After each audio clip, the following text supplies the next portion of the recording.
Okay, how do I open these things up? Poorly every time.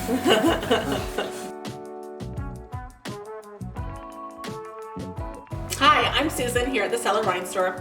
Today I'm going to be tasting our Wine of the Week feature, which is the Izadi El Regalo. The Izadi Reserva is one of the best sellers in the store, so I was really excited to see their single vineyard offering brand new to Alberta, and we were one of the first accounts to taste it. This is their icon wine, and it comes from a single parcel, which is very low yielding.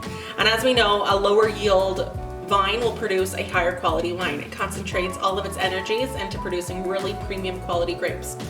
So Rioja is one of only 2 of the DOCA classified regions in Spain, the other being Priorat, and that's the highest level of classifications that you can obtain in Spain.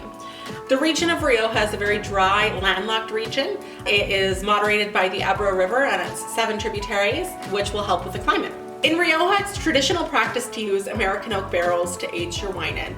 The El Regalo, however, uses new French oak barrels. And the difference in this barrel aging regime is going to have an influence on your wine. American oak is less expensive, has a larger pour to the barrel. So as the wine ages, as the seasons go on, the wine will expand and contract into the pores of the wood, which will give it a little bit of a different influence. So American oak having a larger pour imparts more influence onto the wine. It'll give flavors of like coconut and dill. So if you're ever doing blind tastings and you smell coconut and dill, I often go straight to Rioja because that's a traditional marker of Rioja. A lot of the more premium Riojas are using French oak barrels because of that tighter pour, because it doesn't contribute as much flavor to the wine. It interacts and complements the wine instead of overpowers it with flavor. So the El Regalo, they use French oak barrels, which are new for 20 months of aging. I think that we should probably just taste this wine and see how it is. All right, so tasting this wine. Pours very dark in color. Actually, it's a really beautiful color. Hints of blue and purple, nice ruby, quite complex as far as the color goes. Extraction on the glass, it's showing a little bit of staining and kind of a medium tier. It smells incredible, I can smell it from here.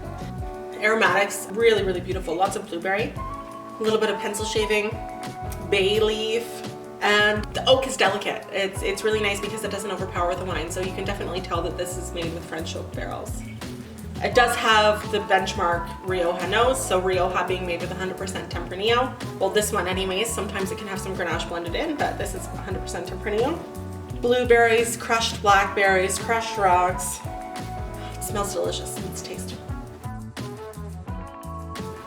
Okay, this is a wine that can definitely age. It shows a full body, medium plus to high tannin, medium plus to high acid.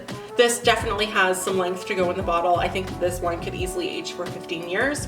Oh, my mouth is watering so much from the acidity. It's very structured, very well-balanced wine. And when we're looking at wines that we can age for an extended period of time, what we're looking for is balance. If there's any part that's forward than the other, it will continue to be out of balance as it ages, and it will actually show out that lack of balance as it ages. So a wine like this that has a high intensity of fruit concentration and higher levels of tannin and acid. This is really a perfect wine for aging. As it ages, the tannins are going to soften into kind of a dusty, sort of classic Rioja feel. I think this is a gorgeous wine. If you wanted to drink it now, you could. I would recommend to decant it for at least an hour if you wanted to drink it now. Some pairings that I would suggest to go with this would be like anything lamb, whether it be a slow cooked or a rack of lamb or lamb chops. I think lamb would be beautiful with this wine, or anything that has a high intensity flavor. So you could even do roast beefs. Steak would be really good with this as well. Actually, maybe some like grilled peppers would be good with it as well. That would bring out a lot of the flavors. Overall, I think this is a really exceptional wine. I totally agree with Robert Parker's 93 points that he awarded this wine. And the original price, the regular price for this is $73.95. And today we're going to be offering it for $55.46, which is a great price for a wine with that extended ageability. So if you want to get your hands on some, there is a limited amount available in Alberta, and be sure to reply to this email so that you can get your hands on some. Reply to this email. This is a video. Yeah. So if you want to get your hands on some, you can either shoot us an email, pop onto our website, or give us a call. Cheers.